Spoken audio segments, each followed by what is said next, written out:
Hi pumpkins.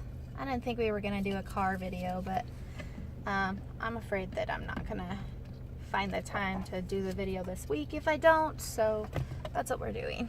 I filmed a video Monday night after I watched The Walking Dead, and I just didn't think that I remembered enough stuff because I just watched it, and you know how you're excited after you watch the stuff, and it's like, you know, you're still in that hype, and I think I forgot a bunch of stuff, so I didn't want to post that video. So I did take some notes, and I'm hoping that I remembered all the things that I want to talk about. So spoiler warning, if you haven't watched episode 15 of season 7 of The Walking Dead, that's what I'm going to be discussing. So you want to stop watching this video if you haven't watched that, unless you want me to ruin it for you. So it was a very good episode. It's one of the episodes that has helped to make up for the rest of season 7, just because the rest of season 7 wasn't super fantastic. But all of the things that happened in the super slow parts have really they've come together in these last few episodes, and it all's pieced together. It's making sense, whatever. I just wish that they would have done all those other episodes broken up the way that they've done these episodes. I feel like it's a lot easier to follow and easier to remember what's happened when that happens, rather than doing the whole chunk of here's Tara at Oceanside, the whole chunk of, you know, Rick trying to get weapons, you know, all these things being in just bottled up into one episode. It makes it harder to digest, I guess. So that was one thing I wanted to talk about. And then we're gonna move on to Sasha. So I did not think that Sasha died going into the compound, which she obviously didn't. We see her. She is being held prisoner, basically. I don't think that she has given up in the way that we are led to believe that she did, with the whole thing with Rapey Davy. First off, yay Negan for being against rape. However, I don't think he's totally against rape, because he has to know that all of his wives don't necessarily like him. Let's take Sherry, for example. She was only with him so that he didn't kill her husband. Okay? How is it not rape to be having sex with this lady who is only with you so that you don't kill her husband? I don't know. I'd say it's rape. But the good thing is that he's not accepting it when they're like forcing themselves onto a woman. But they're both rape. So there's that. Rapey Davy's gone. That's good. That was an awesome kill. That was probably one of the better kills that we've seen this season. With Sasha, so with the whole suicide thing, her asking for a knife, a gun, a piece of glass, I do not think suicide is what she was thinking. I do not think that. I think she was wanting a weapon so that the next time Negan comes in, she has something to attack him with. And that explains why when Eugene gives her the pills, she's not, she's not happy about that. She's upset. She's visibly upset that that's what it is. And I don't think it's that she's like, oh, okay, now I have the option. Now I'm really sad because I'm thinking about dying, whatever. No, she's sad because it wasn't a weapon to kill Negan with. Now she has to figure out some other way to off him. So, I don't think she's suicidal. Maybe you can construe it as she goes in on this mission with the intent of taking out as many guys as she can, but knowing that she has a very good chance of dying. So you could think of that as suicidal. I don't think of it as suicidal. I don't think that she is like, I want to die. I don't want to be here anymore. There's nothing for me. I think she's just willing to die for the mission, basically. So she knows that it's a possibility. She knows that it could happen, but it's not like she's like, I want to die. So I think that is where the line is at, and I don't think that she has gone into the suicidal line. I think that she just wants to complete the mission that Abraham would have wanted to complete. And so yeah, I don't think that it was suicide. She is not going to conform. I am going to call that. She will die before she conforms, which is good, because you have Eugene, on the other hand, who is at least pretending to conform. I don't know if she'll pretend or not. I don't think that she would. She doesn't seem like she would. I would picture her to be more like how Daryl was, and it's like, no, I'm not joining you. It's not going to happen. Whereas Eugene is like, oh yes, anything, you're keeping me safe. Yeah, good, I'll do whatever you want. I don't think that Eugene is on Negan's side. I don't think that he supports Negan. I think that he's just trying to save his own skin. And I think that should the opportunity arise to where he needs to do something to save one of the survivors, I think that he would do whatever he needed to do to help the survivor. I don't think that he is going to side with the saviors. So while he is kind of working for the saviors, I don't think that it's true Negan. You know, if given the opportunity, he would help his old group. He would not stick with the saviors. Sure, come on in my lane, that's fine. And so next thing I wanted to talk about is Oceanside. I'm not very happy that Tara told.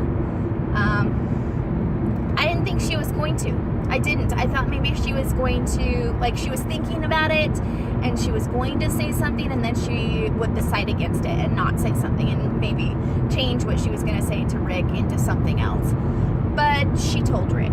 And, you know, it's another thing, just like with Daryl not telling Carol what happened with Glenn and Abraham. I get the decision. I understand why that happened. I understand why Tara told Rick.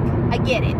However, it makes me feel like it's against that character. I feel like Tara would hold that secret. I don't feel like Tara would tell. And she told. And so, I mean, I guess that's me being wrong about the character, but the way I portray that character, I would not portray her as someone who would break a promise and tell, even though those guns would help the survivors. I don't feel like she would have told. Obviously she did, so that's what we got. I did like that they didn't harm anybody in their taking captive. Like, they were able to round everybody up. They were able to keep everybody safe physically. However, they're probably bringing a lot more walkers to the area from all the explosions. So I'm not really sure how that's going to work as far as the fact that they don't have guns anymore. There are a lot of them, and they do have knives, but I don't know that they're going to be able to fend off like another group of walkers that, like the ones that showed up in this episode. I don't know that they're going to be able to handle that without guns. I liked that some of them wanted to join the survivors. I really, really wish that they didn't do the it's all of us or none of us, because obviously we need that support, and if they want to fight against them, why would we not? Why would we not? I don't understand why it has to be all or none. It didn't make sense to me. I'm hoping that at some point they will join. I'm guessing that's what's going to happen, just because we need more people. So I figure that's going to come around. But again, with taking all the guns, it doesn't seem like something that we would do. It seems like we would at least leave them some, you know, like leave them like 15 guns or something. They had a lot of guns, and you could leave them like 15 guns and everything would be fine. So I don't really know why we didn't leave any guns. It just, again, it's out of character, I think. And I get that the world changes you when you are under stressful circumstances, which the apocalypse is definitely a stressful circumstance, but I don't think that it would have taken that much humanity out of these specific people. These specific people are good, decent people, and it's just hard to believe that they would do that, you know? The next thing I wanted to talk about was Sleazeball Gregory.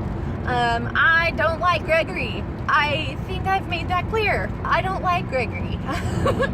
And this episode was just another piece to that puzzle of lack of respect or anything towards him. He's an awful human being. He is so... I hate him. And he's very, like... The actor that plays him does a great job. That's how you can tell it's a good actor, is if they can take a character and make you just hate that character so much. And it has nothing to do with, you know, the way that the acting is. It's that you physically hate this person. You can feel it inside you. This person makes you angry. Like Dolores Umbridge. You could tell that that lady is a fantastic actress because you just loathe that character. You want that character dead. That's how I feel about Gregory. I hate him. I don't hate him as much as I hate Dolores Umbridge, but I hate him. And he just showed his true colors in this episode. I can't even believe that he contemplated stabbing a freaking pregnant woman. She is pregnant, and he's like, maybe I'll stab her. I kind of think I'm gonna stab her. Does that sound like a decent person? No, that's a horrible person. Horrible. I couldn't even believe that would cross his dang mind. Like, what are you doing? She's pregnant. Oh my gosh. But anyways, of course, Maggie, you know, just wants to believe the good in everybody, and that is very true to her character. She does want to believe that everybody has the ability to change. Like she said, I don't believe that that's possible. I don't believe that everybody is capable of change. A lot of people, maybe. Everybody, no. She's pretty gullible in the fact that she thinks that he wants to discuss stuff and be on the same side and whatever. No, he doesn't. He's never going to. He's selfish, and he's kind of acting like Eugene in the fact that he just wants people to take care of him. That's what he's going to do. He's going to side with Negan because he knows Negan could keep him safe. However, he needs to freaking know that Negan threw his doctor into a fire pit. He threw his doctor into a fire pit because he thought the doctor did something wrong. What does he think's going to happen if he does something? All he has to do is, like, you know, one simple little thing that Negan doesn't like. Guess what, sucker? You're dead. And he just doesn't get that. And so he's like, oh, Negan can keep me safe. Cool. Just betray these people that could also keep me safe but aren't going to kill me over something stupid. Just like, I don't get it. He's a horrible, horrible person. Horrible. It was pretty funny watching him be shamed by Maggie when the walkers came and he was like, oh no, I got this, whatever. He totally did not have that, and it was hilarious. And it was so funny when he's like, oh, you get it, and like goes back or whatever. And then when the people that are walking by and she's like, he's never killed one before, he's learning. It's like, yeah, that's not what he told us. Like, go Maggie. You just rubbed his nose in the poo. And it was fantastic. That part was hilarious. And he's totally going to tattle to Negan about what Rick is planning, and should be interesting. I don't think that there was any other points that I wanted to talk about. I did want to ask you guys what your opinion is on Sasha. I want to know if you think that she's suicidal, or if you think that she is just willing to die for the cause. Not that she wants to die, but she's willing to die for the cause. Or that she doesn't want to die, maybe. I don't know what your opinion is, but I want to know your opinion. So I would love it if you guys would let me know what you thought about this episode, what you think about what Sasha's going through.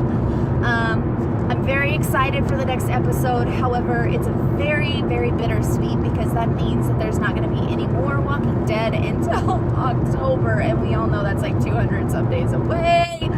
So it's very sad. And actually I think we're under 200 days until October, but we're right around 200.